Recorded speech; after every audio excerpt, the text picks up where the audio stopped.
Il y a quelque chose qui va sortir dans très peu de temps chez Biotech. C'est pas une chatbot, puisque c'est beaucoup plus que ça, mais on a centralisé depuis 2 ans la totalité de tout ce qu'on sait sur nos produits, donc sur une base qui nous appartient, sur des serveurs qui nous appartiennent, et nos dentistes pourront répondre à toutes les questions qu'ils ont. Okay. Ils auront une réponse qui sera apportée par l'IA. Je pense que toutes les bonnes idées de Biotech ont été trouvées par des dentistes. Donc tu prends la température de savoir ce qui se passe dans l'entreprise et si c'est bien ou si c'est pas bien.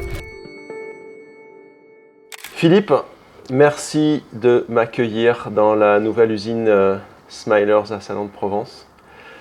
C'est un grand plaisir. Merci à toi. Je commence toujours par la première question qui est si tu pouvais te présenter pour ceux qui ne te connaîtraient pas. Qui es-tu? Que fais-tu? Je suis Philippe Véran. J'ai l'habitude en fait de toujours commencer ma présentation en disant que je suis avant tout un grand-père, un père et un mari. Voilà, donc, mais je suis aussi un chef d'entreprise et je pense qu'on est là aussi pour ça. Et c'est surtout de ça dont on va discuter aujourd'hui. Donc je suis le président cofondateur de Biotech Dental et aussi du groupe Upperside Capital Partners. J'ai 58 ans.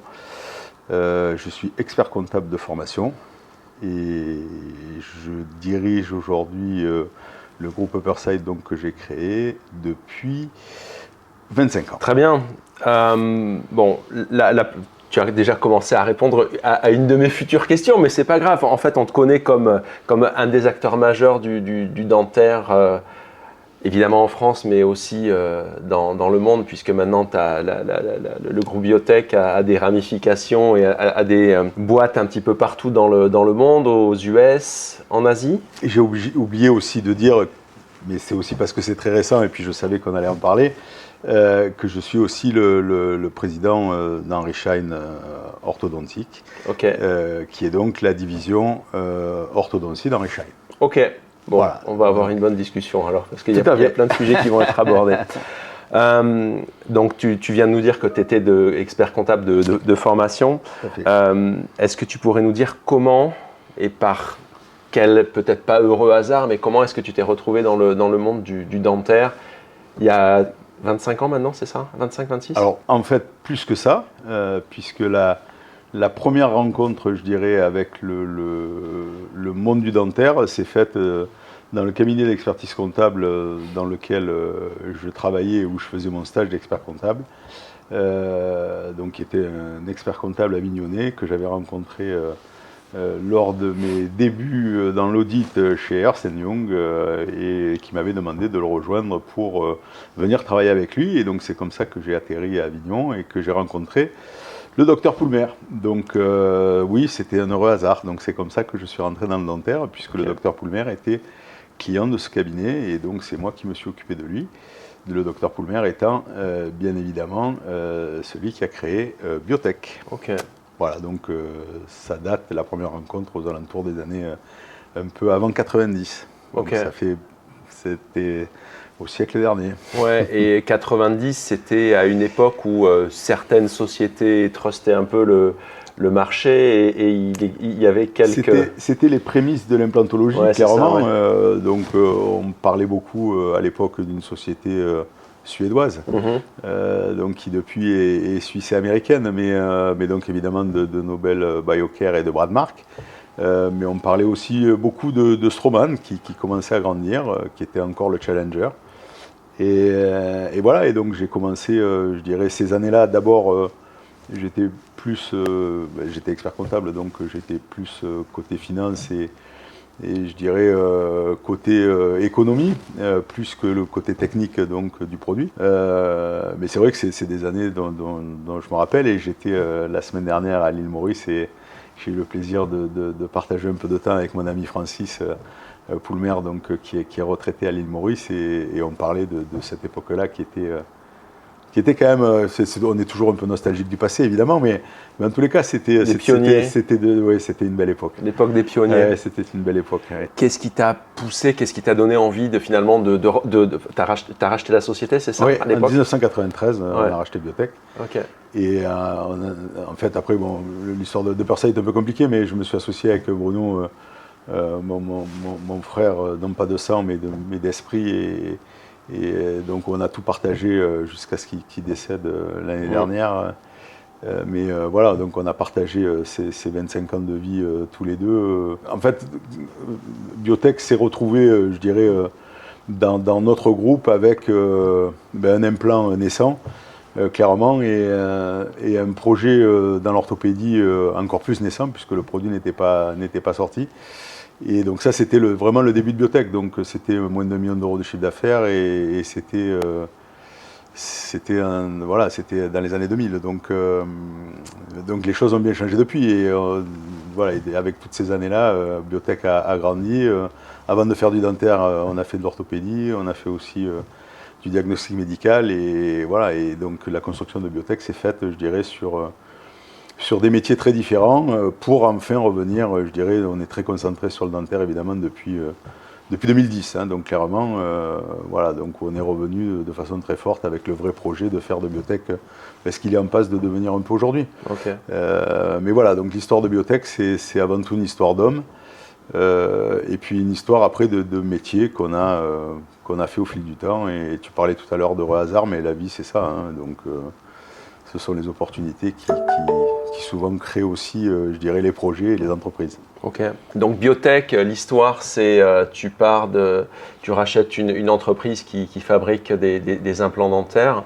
Et puis, une des raisons moi, pour lesquelles j'ai voulu être client de Biotech, c'est parce que j'ai vu que vous aviez une focalisation uniquement sur le dentaire, mais avec de l'orthodontie, avec de la chirurgie guidée. Donc aujourd'hui, on sait que vous touchez à un grand domaine de la dentisterie. Comment est-ce que tu vois l'évolution de Biotech Dental, au fil des années à venir? Alors, d'abord, comme je l'ai expliqué rapidement, le fait d'avoir connu, je dirais, 3 secteurs différents dans le dispositif médical, mais au fond avec beaucoup de ressemblances et beaucoup de réflexes, donc la biologie médicale, donc je l'ai dit, l'orthopédie et enfin le dentaire. Si j'ai vendu les 2 premières divisions et que j'ai gardé le dentaire pour finir, je dirais ma carrière professionnelle, c'est tout simplement parce que c'est l'industrie la plus excitante et c'est l'industrie sur laquelle on voit le plus d'évolution possible. Et ça, c'est aussi dû par la particularité des dentistes. C'est pas du tout une critique, mais le dentiste dans le corps médical, c'est quelqu'un de très différent d'un médecin, d'un chirurgien orthopédiste, d'un pharmacien biologiste ou d'un médecin biologiste. Donc c'est quelqu'un de très différent. Et c'est ce qui fait aussi tout l'attrait de cette industrie, c'est d'avoir à la fois des praticiens qui sont déjà qui ont de multiples compétences. Donc un chirurgien dentiste aujourd'hui, c'est un psychologue, c'est un ingénieur, c'est un chirurgien, c'est aussi un biologiste parce qu'il doit lire des prescriptions, c'est un radiologue, donc c'est plein de compétences à la fois. Donc ça, c'est ce qui fait la particularité et pour moi la beauté de ce métier. Et quand on rapproche, je dirais, toutes ces compétences à un secteur comme l'industrie et qu'on veut effectivement toucher toutes ces compétences, on en arrive, je dirais, un peu à faire ce que Biotech a fait et ce qu'aujourd'hui tous les groupes dentaires font, c'est-à-dire en gros avoir une offre globalisée pour les praticiens. Donc voilà, on a pris ce virage il y a une quinzaine d'années et aujourd'hui tout se mêle. Donc la techno, donc l'impression 3D, les softs, l'intelligence artificielle, donc la radiologie avec les scanners intra-oraux qui sont aussi une partie au final c'est un nouveau métier pour moi. Voilà, donc c'est toutes ces compétences-là, je dirais agrégées, qui font l'intérêt de mon métier aujourd'hui en tant qu'industriel, mais qui sont aussi l'intérêt de ton métier et l'intérêt de tous tes confrères aujourd'hui et consoeurs dans la pratique de ce métier qui est multifacette, complètement polymorphe. Et qui est juste extraordinaire. C'est aussi, ça c'est le bon côté des choses, si on regarde le mauvais côté des choses, c'est aussi forcément un métier, donc pour rester au niveau dans toutes ces compétences-là, qui est extrêmement compliqué. On va y venir. Forcément. D'un point de vue technologique, parce que tu parles de tech, c'est une période de 5 ans à peu près, à quel moment tu as vraiment senti que les choses s'accéléraient, quoi? Enfin, moi j'ai mon idée là-dessus, mais en tant que dentiste. Et vous, toi, en tant qu'industriel, moi, forcément, l'idée, elle sera forcément avant toi. Donc, normalement, si j'ai bien fait mon métier, moi, je dirais, si j'ai une date à retenir où vraiment il y a eu un changement de mindset, je dirais, complet dans ma façon de voir le métier, d'ailleurs que ce soit dentaire ou orthopédie, pour moi, c'est c'est quand j'ai commencé à mettre le doigt dans la fabrication additive, donc dans l'impression 3D. Et ça, c'était en 2004, donc il y a 20 ans. Et pour moi, il y a 20 ans, l'impression 3D, ça a changé complètement, je dirais, ma vue de ce que devait être l'industrie du dispositif médical, l'industrie de l'implant et de l'implant avec un grand I, puisque que ce soit l'implant orthopédique ou que ce soit l'implant dentaire. Pourquoi ? Parce qu'on avait, grâce à cette technologie, l'imagination, en tous les cas à cette époque, de pouvoir, et alors tu vas voir pourquoi, c'est là aussi, elle a toujours ma double facette, donc mon espèce de cerveau qui marche à la fois comme un expert comptable et à la fois, je dirais, comme un créateur et comme un peu un entrepreneur fou. C'était de me dire, si un jour j'arrivais à faire des produits qui soient uniques pour les patients, qu'est-ce qu'on économiserait comme stock, qu'est-ce qu'on économiserait, puis on est en plein dedans aujourd'hui avec le RSE, avec l'industrie décarbonée, donc voilà, donc c'est un produit, un patient, c'est juste le rêve. Alors, je ne dis pas qu'on y est arrivé, mais enfin, en tous les cas, aujourd'hui, on voit bien, et chez Biotech en particulier, que quasiment tous les produits que l'on fait, donc hormis les implants qui restent encore dans leur taille, et au final c'est la seule chose qu'on n'a pas touchée, tout le reste, c'est quasiment du sur-mesure. C'est du sur-mesure. Et ça, c'est la grande révélation, je dirais, de ce que j'ai pu croire en 2004 et qui arrive, je dirais, 20 ans après. Donc voilà, pour moi c'est 2004. 2004, c'est quand je mets le doigt... et où je crée Polychep, puisque c'est ça l'histoire aussi de Biotech. Ouais. C'est aussi de belles histoires industrielles où on a créé une entreprise qui a d'abord fait, encore une fois, qui a d'abord travaillé pour l'industrie aérospatiale, pour l'industrie automobile, en particulier le sport automobile et la Formule 1. Avant d'arriver à faire des tout petits implants pour la chirurgie ou pour la prothèse dentaire. Oui, Polychep, je me souviens avoir visité cette usine il y a quelques années et c'était incroyable. Qui est dans le groupe Michelin aujourd'hui, et dans le groupe Lisi, puisqu'on l'a vendu par appartement et on a gardé la partie médicale chez Biotech. Ok. Bon, tu nous as parlé de Francis Poulmer il y a quelques minutes. Est-ce qu'il y a des rencontres avec certaines personnes dans ta carrière qui ont été déterminantes dans le dentaire? Bien sûr. Il y en a peut-être beaucoup, peut-être trop. D'abord, il y en a énormément. Maintenant, il faut toujours en retenir quelques-unes, bien sûr. Donc, on a parlé de Francis. Et si je dois donner deux autres personnes extraordinairement importantes, je dirais, dans ma vie, c'est évidemment Bruno Thévenet, mon associé et mon frère d'esprit, et ma femme. Voilà. C'est aujourd'hui les deux rencontres dans ma carrière professionnelle qui sont les plus déterminantes. Et voilà, je n'ai pas peur non plus de dire ma femme, puisque là, c'est ma vie privée, mais aussi ma vie professionnelle. Mais c'est vrai que quand on vit la passion que je vis dans mon entreprise, c'est très compliqué de ne pas pouvoir vivre cette passion de façon commune. Et c'est la chance que j'ai aujourd'hui de vivre cette passion avec Olivia. Donc, et ce qui fait que j'ai plus de problème d'équilibre entre ma vie privée et ma vie professionnelle. Ok. Tu m'offres une très belle transition parce que je voulais te parler de gestion du temps et d'organisation personnelle. Donc aujourd'hui, Upperside et Biotech, c'est combien de sociétés à la louche? C'est un peu plus d'une centaine. Un peu plus d'une centaine, ok. Donc j'imagine que tu es bien occupé, un petit peu quand même. Aujourd'hui, si je dois citer toutes mes casquettes, mais avec beaucoup d'humilité, parce que et aussi je veux bien que les gens qui me connaissent comprennent, mais ceux qui ne me connaissent pas ne comprennent pas. Mais au final, en fait, avoir autant de choses et devoir s'occuper d'autant de choses, évidemment, c'est pas possible. Donc forcément, il faut une organisation.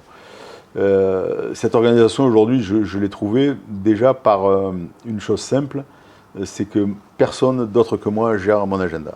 Voilà. Donc il y a Olivia qui a le droit de venir mettre les voyages et les trucs comme ça c'est clair. Mais autrement, pour le reste, mon agenda, c'est moi qui le gère. Okay. Et ça, j'ai essayé dans ma vie professionnelle, j'ai eu des assistantes qui géraient mon agenda. Je me suis retrouvé à plus être maître des gens que je souhaitais rencontrer, du temps que je devais partager avec les gens que je souhaitais rencontrer, et puis d'autres avec qui j'avais rien à faire et où on me prenait des rendez-vous parce qu'on acceptait au final tous les rendez-vous que les gens souhaitaient avoir avec moi.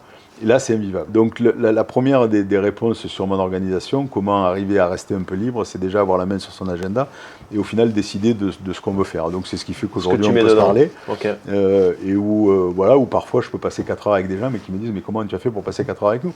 Ben, je dis c'est simplement parce que j'avais envie de passer 4 heures. Maintenant si je dois passer 20 minutes avec tout le monde, je peux le faire et je peux avoir 300 personnes. Encore une fois, l'important, c'est ça, c'est de pouvoir, au final, passer du temps avec les gens avec qui on a envie de passer du temps. Donc ça, c'est la règle numéro 1. Et après, la règle numéro 2, évidemment, c'est d'être bien entouré et au final aussi de savoir, de connaître les gens avec qui tu travailles. Donc, moi, les gens avec qui je travaille savent tous comment aujourd'hui m'aborder et qu'est-ce qui m'ennuie, qu'est-ce qui ne m'ennuie pas. Là où je vais pouvoir être pertinent, là je ne vais pas pouvoir être pertinent. Donc c'est aussi une façon, c'est pas que moi, c'est aussi les gens qui travaillent avec moi. C'est une forme d'éducation de pouvoir, je dirais, fonctionner avec moi pour pouvoir, je dirais, passer le temps nécessaire qui leur permet de pouvoir fonctionner et à moi aussi. Ok. Dans tous les domaines auxquels que tu touches, bon, j'imagine qu'il y a certains domaines d'activité où tu as forcément des gens qui sont sur des points très techniques, beaucoup plus compétents que toi. J'imagine. La règle, c'est que normalement, tous les gens qui sont autour de moi sont forcément beaucoup plus compétents que moi. Donc ça, c'est aussi, c'est aussi la règle de base. Comment est-ce que tu fais pour recruter ces personnes-là? Quel est ton arbre décisionnel, si tu en as un, et si tu veux nous le partager? C'est ce qu'il y a de plus difficile, hein. Donc au final, trouver les bonnes personnes avec qui on va pouvoir fonctionner. Moi, ma règle aujourd'hui, je dirais les ressources humaines, et c'est aussi quelque chose que je partage avec mes équipes. Évidemment, je ne recrute pas tout le personnel de mes groupes, loin s'en faut. Par contre, je recrute moi-même, en tous les cas, je donne mon accord ou pas sur tout le personnel commercial. Donc il n'y a pas un seul commercial dans le groupe qui n'est pas validé par moi. Donc ça, c'est comme ça depuis toujours et ça ne changera pas tant que je serai là. Et après, évidemment, les cadres de direction que je choisis. C'est toujours... je continuerai à me tromper, évidemment, comme tout le monde, parce que si quelqu'un peut me dire comment il ne se trompe jamais, donc je pense que c'est un gros menteur, ou alors qu'il ne recrute personne. Mais j'ai le premier contact qui me fait dire que si j'ai un doute, ce ne sera pas bon. Donc ça, aujourd'hui, avec l'âge, donc c'est le bénéfice de l'âge qui avance, c'est que je sais par expérience que les gens où je n'ai pas un premier contact positif, je ne vais pas plus loin parce que ça ne marchera pas. Après, je ne sais pas. Donc après, après c'est comme toutes les gens qui recrutent. Tu t'entoures de professionnels aussi qui partagent avec toi le fait que les gens vont être bien ou pas bien. Mais souvent, je dois avouer que c'est je sais pas, un regard, une expression, un geste, quelque chose qui est complètement hors cadre, je dirais, du job. Hors technique, en fait. Oui, qui va faire que ça va, je vais dire, tiens, lui, il est différent, il me plaît bien. Voilà. Après, encore une fois, j'ai pas de recette miracle là-dessus, mais en tous les cas, je me souviens, pour avoir été recruté dans l'audit en sortant d'école de commerce, c'était très différent. On était dans des espèces de moules et donc le recrutement était sur des diplômes, sur le fait de savoir dire 3 phrases en anglais donc c'était pas aussi pertinent que ce que nous aujourd'hui on peut rechercher, et je pense que toutes les entreprises recherchent aujourd'hui, et en particulier avec ces mouvements, je dirais, générationnels, où aujourd'hui on a un peu renversé la donne, hein, où les gens avant du travail, il n'y en avait pas, donc tu pouvais recruter parce qu'il y avait pléthore, je dirais, aujourd'hui d'offres. Là, ça s'est largement renversé pour l'entrepreneur aujourd'hui. Les dentistes connaissent bien le problème avec les assistants, avec les collaborateurs. Donc on a intérêt à être sexy, à être voilà, il faut qu'on plaise, il faut qu'on montre qu'on est une entreprise avec une entreprise à mission, qu'on fait des choses bien. Alors nous on a la chance de vendre des produits qui soignent, donc c'est merveilleux. Donc on a quand même cette chance, je dirais, extraordinaire. Mais bon, c'est pas suffisant. Donc parfois il faut attirer les talents. Donc ça aussi c'est le nouveau métier de l'entrepreneur aujourd'hui. Il faut promouvoir l'image de son entreprise et pas enfin, montrer que c'est vrai aussi, hein. Donc il n'y a pas que l'image, il y a aussi ce qu'il y a derrière l'image. Ok. Hein. Bon, vous êtes en perpétuelle innovation. Comment est-ce que tu fais pour inciter les gens à sortir de leur zone de confort et à te proposer des choses nouvelles? Est-ce que vous avez une méthodologie? Est-ce que vous avez des process? Je crois que la personne qui aujourd'hui prime le plus cette obligation, je dirais, d'innovation et de rupture, c'est moi. Et aujourd'hui, je suis renforcé par Olivia qui a les mêmes, je dirais, les mêmes codes que moi et peut-être les mêmes gros défauts. C'est-à-dire qu'on est abominablement curieux et qu'on a, je dirais, un temps horaire éveillé qui est extrêmement long. Donc ce qui fait que les journées étant très longues, on a le temps de voir beaucoup de choses. Donc on a en permanence, et ça a toujours dicté ma vie, j'ai toujours des idées en permanence que je vois d'un côté et de l'autre. Et c'est aussi j'ai gardé beaucoup ma structure, je dirais, d'expert comptable sur le fait d'avoir... En fait, moi, j'adorais l'entreprise et j'adorais voir des entreprises très différentes. Donc, et au fond, dans toutes les entreprises que tu peux voir, aujourd'hui, Uppersight, c'est un peu ça. Au final, c'est plein de secteurs d'activité différents, plein de métiers, plein d'hommes et de femmes différents. Et au fond, c'est des idées en permanence qu'on peut essayer de croiser et qui peuvent avoir un intérêt pour le métier aujourd'hui que vous pratiquez. Donc aujourd'hui, il y a beaucoup de choses dans biotech. On parlait tout à l'heure de l'impression 3D, par exemple. Il y a beaucoup de choses dans biotech qui se retrouvent parce qu'on s'est dit tiens, on fait ça là, pourquoi pas là. Donc c'est moi qui suis le moteur premier aujourd'hui, je dirais, de générer de l'envie et de la rupture dans mes équipes. Et après, aujourd'hui, il y a un secteur nouveau qu'on travaille depuis de nombreuses années chez Biotech maintenant, enfin depuis 2018 exactement, qui est le domaine de l'informatique. Je ne vais pas parler tout de suite d'intelligence artificielle parce qu'au fond, l'IA, nous on avait commencé bien avant, d'ailleurs 2018, d'être intégré dans le logiciel, mais c'est avec le scanner intraoral où on a commencé en 2011 déjà à commencer à sélectionner des images, à travailler en fait sur le deep learning. Donc c'était déjà donc il y a plus de 10 ans. Hein. Donc l'informatique, pourquoi je dis l'informatique? Parce qu'aujourd'hui c'est là qu'on a le plus on a plus de monde dans R&D dans l'informatique que ce qu'on peut l'avoir dans les biomaths ou dans l'implant. Okay. Voilà, clairement, que dans le produit lui-même. Donc c'est ça qui est le plus important aujourd'hui. Et là, on a besoin de ressources qui sont extraordinairement importantes avec des spécialisations, je dirais, dans les métiers qui sont là aussi très très importantes. Et où là, des boîtes comme la nôtre, des sociétés comme la nôtre, sont confrontées à des ogres, je dirais, qui viennent truster, je dirais, tous les talents. Donc on va parler des GAFA évidemment, mais pas que.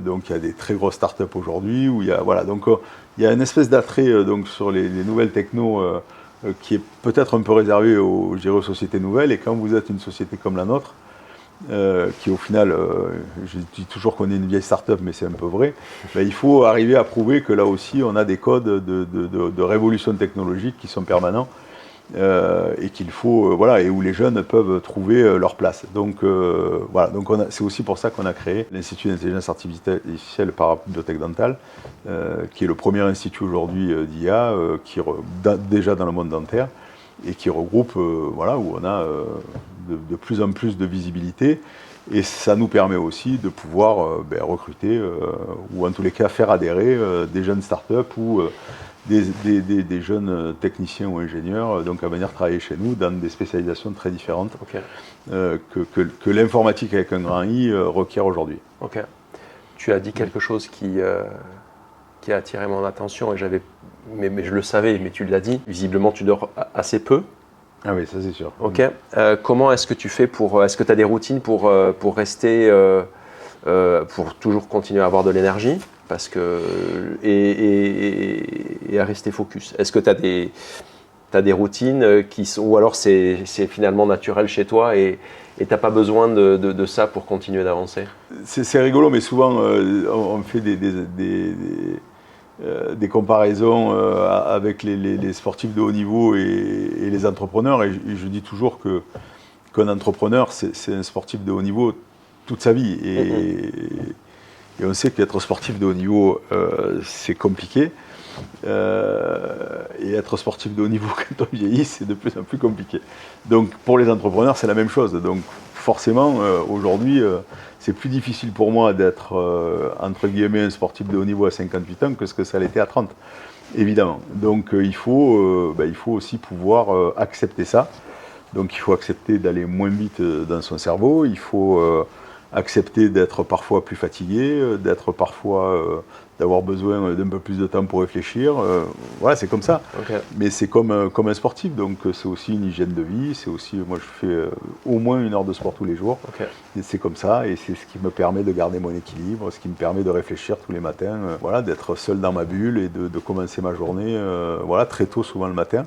Okay. Mais et c'est plus pour me libérer la tête et pour avoir un entretien physique que chercher de la performance. Okay. Donc c'est ça aujourd'hui, je dirais peut-être la recette de l'entrepreneur. De ta longévité. Ben, la longévité, j'en sais rien, on verra dans la durée. Et de ton énergie, quoi. Mais l'énergie, oui, c'est au moins ça, oui, ça c'est sûr. Ça marche. C'est une espèce d'équilibre difficile à trouver, mais qu'il faut avoir. Oui. Okay. Donc tu nous as parlé de ton arrivée dans le dentaire, tu nous as parlé de ta vision, tu nous as parlé un petit peu de management, ça, on a parlé un peu de management, de recrutement.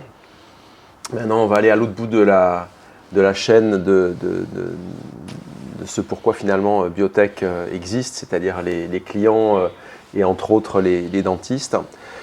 Je suis personnellement attaché à la manière dont moi, mes patients perçoivent leur expérience et leur parcours au sein du cabinet. J'imagine que Biotech aussi, évidemment.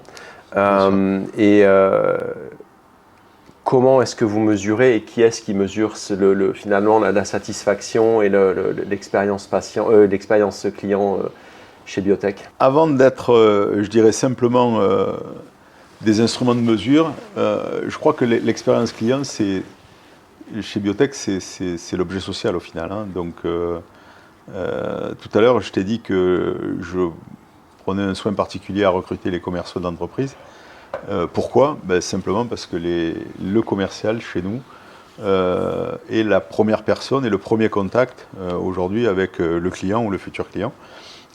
Et donc c'est lui qui relate toutes les valeurs de l'entreprise et encore une fois mes valeurs et celles que j'inculque. Donc il faut absolument que à toutes les strates de l'entreprise on soit convaincu aujourd'hui que l'important, c'est la satisfaction de client. Mais en plus, aujourd'hui, c'est pas aujourd'hui, c'est je dirais l'ADN de Biotech, mais c'est comme ça doit être l'ADN de toutes les boîtes médicales au final. On soigne des patients. Et très souvent, évidemment, la première des satisfactions de nos clients va être l'utilisation de nos produits par rapport à la satisfaction donnée à leurs patients. Donc c'est je dirais, c'est cette alchimie, cet amalgame un peu vertueux qu'on essaie et c'est facile, hein. Donc c'est facile parce que ça motive au fond l'ingénieur R&D brillantissime jusqu'au logisticien qu'il est tout autant dans son métier, mais qui parfois on peut se dire tiens, quelqu'un qui met un produit dans un carton, c'est pas forcément. Non, c'est extraordinairement important, c'est aussi important que celui qui a conçu le produit. Donc c'est toute cette chaîne qui fait que tout doit toujours être parfait. Donc l'expérience, on la mesure évidemment par tous aujourd'hui les indicateurs qualité dont notre entreprise je ne dirais pas qu'elle en crèvera parce que c'est pas, mais c'est le sens aussi. Tu sais que les entreprises médicales comme la nôtre sont aujourd'hui soumises à des normes et en particulier un nouveau référentiel normatif européen dont tout le monde parle, qui s'appelle donc le MDR. Hein, donc c'est ce fameux nouveau règlement européen qui qui nous met au fond dans les mêmes contraintes aujourd'hui que le médicament, hein, donc clairement, qui met le dispositif médical dans les mêmes dispositions que le médicament. Donc il faut quand même le savoir, mais je pense que les dentistes commencent à le comprendre et savent maintenant ce qu'il en est. Donc évidemment, dans ce nouveau référentiel, forcément, le client est au centre, je dirais, de la préoccupation. Donc on a tous ces instruments de mesure, bien sûr, mais je crois que ce qui est important, si on veut remettre un peu d'humain là-dedans, c'est aussi passer, et c'est ce que font tous mes cadres, donc quels qu'ils soient, de la finance, ils vont passer 1 heure à l'ADV, puisque c'est là qu'au fond on sait si les clients sont contents ou pas. Hein. Donc quand tu n'es pas content, mais enfin que tu as eu un problème, tu appelles ou ton commercial ou tu appelles la boîte et tu tombes sur ton assistante commerciale et qui va te répondre et tu vas lui dire que tu n'es pas content, que voilà ce qui s'est passé, etc., ce qu'on a mal fait, ou peu importe, qui a mal fait, en tous les cas tu vas dire ce qui s'est passé. Et là, quand tu passes un peu de temps dans ce service-là, hein, il y a une vingtaine d'assistantes, elles ont des casques, ça sonne tout le temps. Voilà, donc tu prends la température de savoir ce qui se passe dans l'entreprise et si c'est bien ou si c'est pas bien. Okay, donc voilà, tout le monde baigne dans cette ambiance et va voir comment c'est facile aujourd'hui de satisfaire le client, parce que le client, lui, il a une obligation de satisfaire ses patients. Donc et ça, cette chaîne-là, elle ne doit jamais être brisée. Donc c'est très important chez nous, et j'espère que toi aussi, qui es client de l'entreprise, tu as senti chez nous ce besoin qu'on a de prendre soin de nos clients. Je vais passer à une autre question, Philippe, qui est est-ce que quand certains de vos clients vous font des retours, ça vous permet d'innover ? Alors, il faut savoir que... Là, je vais parler de produits, hein, je ne vais pas parler justement d'informatique et encore que. Je pense que toutes les bonnes idées de biotech ont été trouvées par des dentistes. Okay. Voilà. Donc c'est un peu le modèle de l'entreprise aujourd'hui. En tous les cas, c'est mon modèle. Il y a toujours un dentiste ou des dentistes derrière, je dirais, une innovation. Voilà, donc c'est forcément ça l'histoire de biotech. Et donc si ça répond à ta question, oui, forcément, ce sont les dentistes qui sont les initiateurs de la plupart des innovations de notre entreprise, clairement. Ça marche. Si on parle d'innovation, c'est quoi les tendances à venir qui vont encore continuer de bousculer le monde du dentaire ? Aujourd'hui, on va parler d'IA, hein, donc nécessairement, puisque je crois que c'est un peu le thème central aujourd'hui et des préoccupations, je dirais, normales. Hein. Donc c'est normal que tous les praticiens se posent ces questions, c'est normal que tous les industriels se posent ces questions, et c'est normal que beaucoup de patients se posent aussi ces questions. Il faut nécessairement arriver à encadrer aujourd'hui l'utilisation de l'IA dans le monde médical en particulier. D'ailleurs, le biotech fait partie aujourd'hui des entreprises sélectionnées pour pouvoir discuter je dirais, ces choses-là au niveau européen. Et la voix que je porte, puisque j'ai recruté quelqu'un pour ça, qui aujourd'hui porte ma parole, qui est un spécialiste de l'IA et des neurosciences, hein, donc un grand professionnel de ce métier-là, qui travaille chez Biotech. Moi, je suis terriblement pragmatique, donc je me suis appliqué au fond, ce que j'ai vécu et j'imagine aujourd'hui ce que peuvent ressentir aujourd'hui certains praticiens. Je prends un exemple, quand ChatGPT est sorti, évidemment j'ai utilisé ChatGPT immédiatement pour tout et n'importe quoi, comme tout le monde, mais pour une utilisation particulière, je l'avais mis en routine, qui était l'écriture de mes mails en anglais. Donc évidemment avec Shine, donc, c'est l'anglais qui est la langue de base, donc le parler c'est une chose, l'écrire en est une autre. Et je m'étais mis à systématiquement écrire en français et traduire en anglais avec ChatGPT, qui était un anglais au fond assez remarquable. Et une nuit, je ne sais pas pourquoi, j'avais mon ordi et pas mon portable, et c'est vrai que c'est sur mon portable que j'avais ChatGPT, pas sur mon ordi, bref. Et je réponds à un mail en anglais, et là, j'ai pas mon portable à côté de moi, et je bute sur tous les mots, et ça faisait 2 mois que j'utilisais ChatGPT en routine. Et je ne savais plus écrire anglais, c'est-à-dire que je me posais toutes les questions possibles et imaginables en me disant, mais comment... Et là, je me suis dit, mais c'est pas possible que... Donc je me mets très simplement à la place aujourd'hui des praticiens qui vont systématiquement avoir un plan de traitement en IA, une réponse en IA, et qui derrière vont... Tu sais, c'est le après. Si l'IA vient après, pas de souci, mais si l'IA vient avant, pour moi, c'est... Ouais, on réfléchit plus, c'est ça? C'est la mort du petit cheval. Et il faut que la clinique soit, encore une fois, le cerveau du praticien avec son bras. Ça doit rester le maître donc, sur la décision pour le patient. Combat qu'avec l'IA, why not? Mais ça ne doit pas être avant. Et donc ça, c'est très schématiquement, c'est ce que j'ai porté. Donc en gros, l'IA doit être un outil d'aide à la décision. Mais en tous les cas, ce ne doit pas être ce qui va décider et encore moins ce qui va aider à la décision parce qu'on a lu. Donc il faut que forcément l'IA soit après. Et ça, c'est tout aujourd'hui, c'est l'inverse. Hein, donc ce qui se passe dans l'IA, moi j'ai 50 projets à la douzaine qui me sont proposés tous les jours.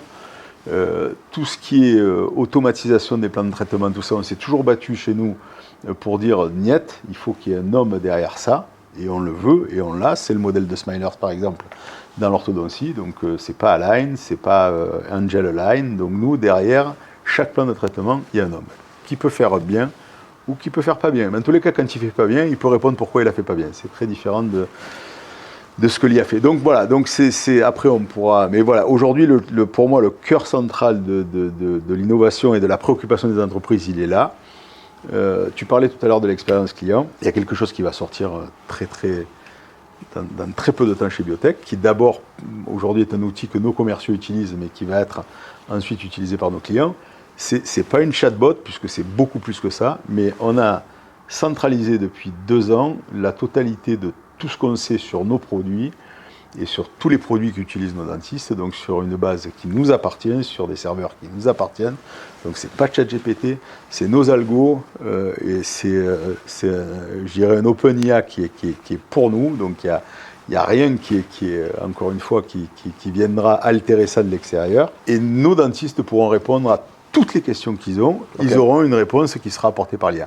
Ce sera une première ou une deuxième réponse, mais en tous les cas, en aucun cas, ce sera quelque chose qui devra, je dirais, décider de ce que le praticien fera pour soigner un patient. Je veux et ça doit être clair. Donc encore une fois, il faut que ce soit, et je crois que votre métier est trop important pour laisser ça entre les mains de la techno. Sans aucun doute. Et il faut garder cette décision humaine.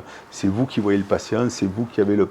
Voilà, et ça, c'est encore une fois, c'est pas à toi que je vais expliquer ça, hein, puisque c'est ton métier, c'est pas le mien.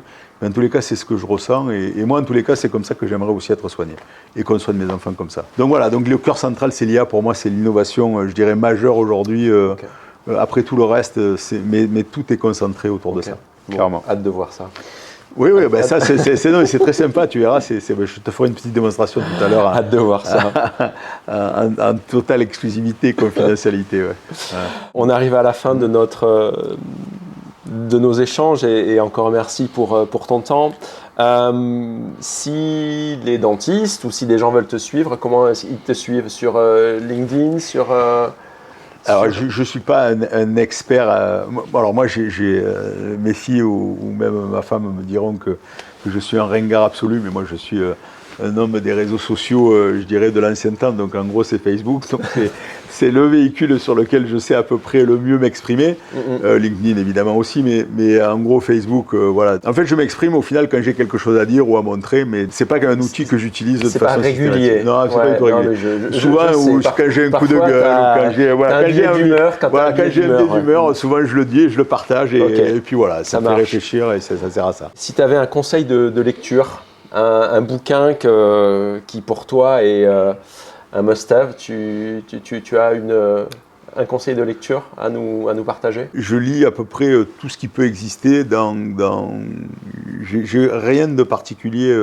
Quand j'achète un livre, c'est alors maintenant en plus avec Amazon, donc j'achète n'importe quoi, donc clairement, donc je peux pas te dire que j'ai des choix de livres. Je peux te dire que le livre que je lis en ce moment, c'est le dernier Luc Ferry. Pourquoi je l'ai acheté, pourquoi je le lis? Parce que je l'ai entendu sur Europe pendant que j'étais en voiture, et je dis tiens, c'est sympa, je vais lire son bouquin, voilà, qui est très moyen d'ailleurs, sur les leçons du bonheur, mais en gros, voilà, j'ai pas de livres, j'ai des livres cultes, évidemment, comme des films cultes, mais un film culte alors? Mais non, mais même un livre culte, mes livres cultes, je peux te le dire, je le dis assez souvent, et tu vas comprendre pourquoi. C'est des livres qui m'ont marqué dans ma vie d'ado et qui m'ont suivi, je dirais, dans ma vie d'adulte et dans ma vie professionnelle. En fait, c'est la trilogie d'Asimov ou Orwell. Moi, j'ai baigné dans cette... et c'est fou de pouvoir dire ça, mais dans cette science-fiction qui aujourd'hui n'en est plus une. La machine ne doit pas se retourner contre l'homme. Absolument. Mais qui est une des premières règles. Complètement. Son nom, absolument. Ouais. Et ça, c'est mon... Voilà, c'est ce qui a marqué, si je dois dire ça, c'est ce qui a marqué ma vie. Voilà, donc Asimov. Ouais, Asimov. Ouais. Okay, Asimov, c'est clairement. Autre question, s'il y avait une personne du dentaire que tu me conseillerais d'aller interviewer, ce serait qui ? Dans l'industrie ou un dentiste, ou une dentiste, parce que je vais faire en sorte d'avoir une parité homme-femme. Alors une dentiste, je te dirais ma femme, parce que elle est aussi elle est intéressante, évidemment. J'attendais pas d'autres réponses. Mais il y a quelqu'un que j'ai rencontré il y a peu de temps, que je connaissais pas, et que j'ai trouvé extraordinaire parce que, comme Patrice Bergeron, par exemple, qui est aussi quelqu'un de très décrié dans l'orthodontie, mais qui m'a éclairé sur l'orthodontie, c'est le docteur Raymond. Et si j'ai un... Qui est où ? C'est un orthodontiste qui maintenant est retraité, donc qui est dans le sud-ouest de la France, qui n'est pas très loin d'ici, et qui est un homme extraordinaire. Okay. Philippe, dernière question, c'est quoi pour toi la définition de la liberté ? Waouh. Voilà, on pourrait passer des heures. Alors, la liberté, c'est un truc assez rigolo parce que c'est les 2 années de classe préparatoire, c'était le thème de notre sujet de philo. Donc c'est quelque chose que j'ai beaucoup travaillé avec les philosophes, donc Socrate, Nietzsche, Kant, Rousseau, donc où chacun y allait de sa petite définition. Et évidemment, la liberté, après, c'est ce que toi, tout seul, tu arrives à expliquer, à définir. Et moi, de ma liberté à moi, je dirais, c'est avant tout pouvoir entreprendre. Tu vois, donc je vais déjà commencer par ça. Et aujourd'hui, c'est peut-être ce qu'il y a de plus difficile dans notre société. On en parle, Macron en parle beaucoup, d'essayer d'enlever les codes, les normes, etc. Donc voilà, moi je pense que ça c'est extrêmement important. Après pour le reste, on voit bien que notre liberté aujourd'hui, elle est réduite de plus en plus par de plus en plus de règles que les gens ont du mal à suivre ou en tous les cas des règles qu'on est obligé d'appliquer parce que les gens ne s'arrêtent pas. Je crois que c'est Kant qui expliquait que la liberté, elle était très proche de la religion au final, et il y avait des principes moraux, et la liberté c'était avec les principes moraux. Aujourd'hui, une liberté où il n'y a plus de principes, donc qui est complètement individuelle, c'est sûr que c'est une société qui devient complètement... c'est l'anarchie, c'est l'anarchie totale. Donc voilà, donc il faut retrouver des codes. Ces codes, on a du mal, donc on voit bien les principes moraux aujourd'hui, suivant les religions, on voit aussi que ça pose des problèmes. Et suivant la compréhension des religieux encore plus. Donc chacun doit se l'appliquer en fonction de ce qu'il pense être raisonnable pour l'autre avant tout. Mais en tous les cas, moi qui m'est chère, c'est la liberté de pouvoir créer. Et je pense que tant qu'on pourra créer des choses, et on le voit quand même, donc on a parlé de technologie, de révolution technologique, ce qu'on vit est juste incroyable. Donc il y a bien une vraie liberté de pouvoir changer les choses. Et après on voit bien aussi, on me parlait de l'IA tout à l'heure, on voit bien qu'il faut arriver à réglementer un peu tout ça, parce qu'autrement c'est la porte ouverte à n'importe quoi. Donc ce sera toujours un perpétuel avancement. Donc voilà, la liberté c'est par rapport à quoi et par rapport à qui. Donc chacun doit essayer de se définir son périmètre à lui. Et moi je crois que je ne fais rien de particulier dans ma liberté individuelle qui puisse gêner les autres. Par contre, c'est vrai que dans ma liberté d'entreprendre, si on me met des barrières partout, ce sera compliqué. Donc c'est peut-être là que je voudrais avoir le plus, je dirais, de liberté. Ok, ça marche. Voilà. Philippe, merci beaucoup. Merci Bertrand, c'était un plaisir. Je suppose que cet échange vous aura intéressé. Merci encore pour ton temps. Et puis, longue vie à Biotech. Merci beaucoup. À toi aussi et à Olivia. Et plein de bonheur merci beaucoup. Et plein de liberté d'entreprendre alors. Merci beaucoup. Merci à vous. Merci. Bye bye.